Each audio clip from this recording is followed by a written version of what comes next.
Thank you. So that's very.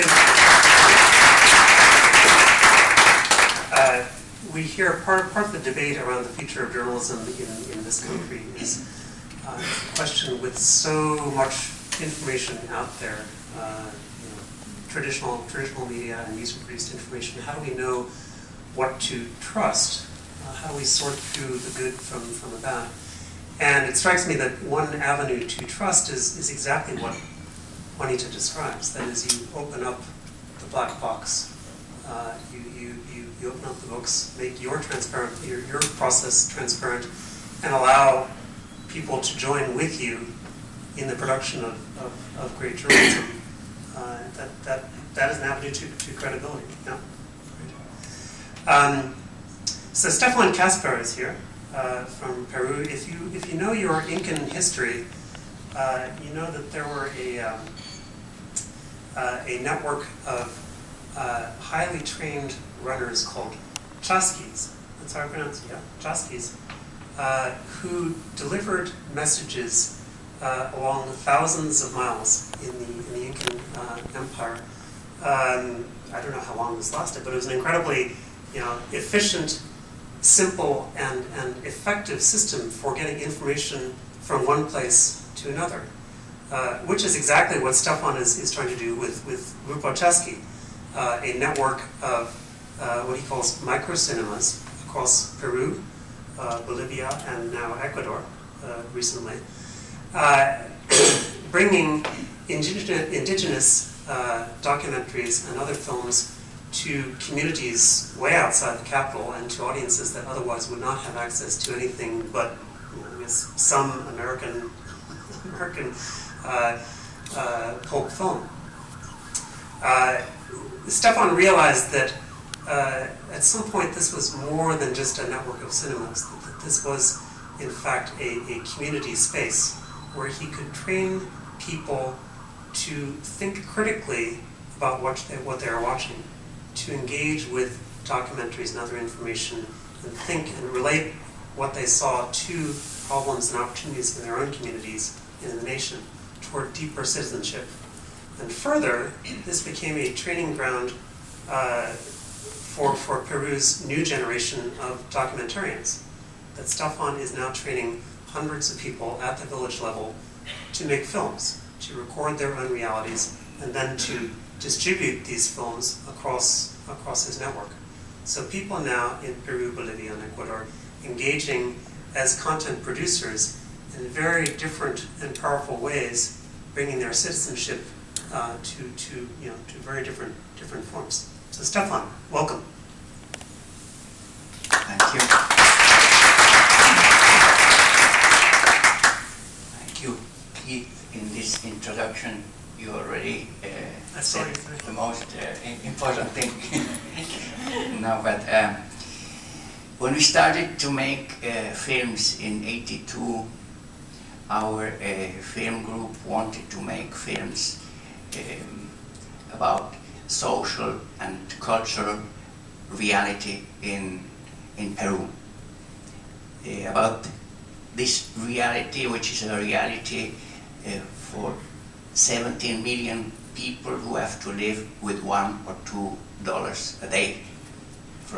In Peru, Peru has a population of 28 million, 17, which is more than half of the population, have to struggle with this everyday reality, which not only means material limitation, it also means exclusion from cultural offers, good education, and so on.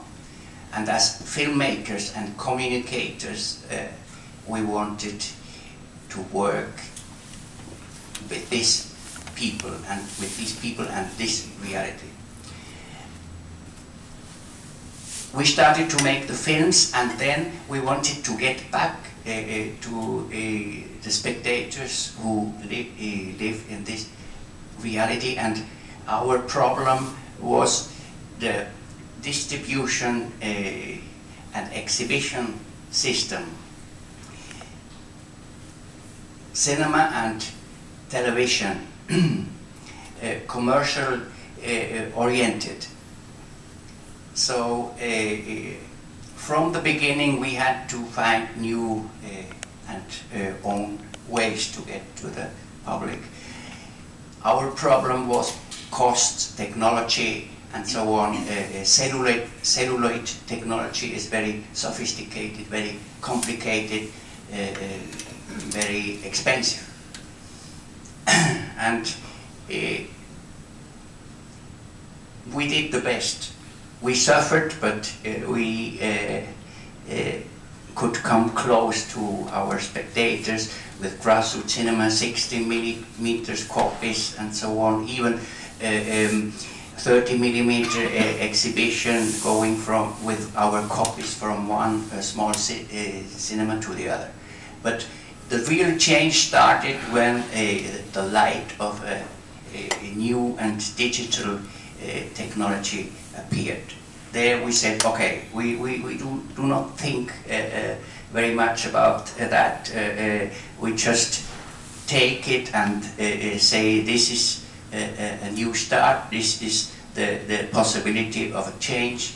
Now we have the possibility to project films on good quality and very low cost. And we started to, with our own system of distribution, exhibition, getting closer to people and changing programming. We started to elaborate our own programming system. Every month we have this Chasky kit with short films, documentaries, long feature films, films for children.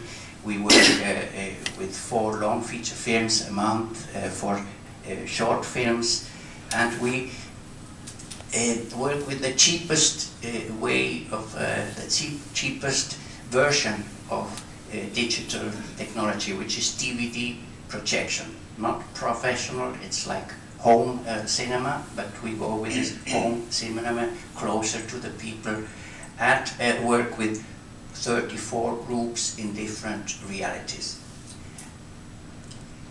We noticed that it's not enough to change contents. You also have to combine media with education, with capacity building. So every 3rd week of the month, a group of teachers go out and visit the 34 groups. Every microcinema group has from 8 to 10 young leaders from the community, and they have this workshop every 3rd weeks of the month, and it lasts. This education program for microcinema groups it lasts 2 years. Then happened what Keith mentioned. We at the beginning we thought that this was like the idea of a microcinema network. It's like small cinemas for the poor.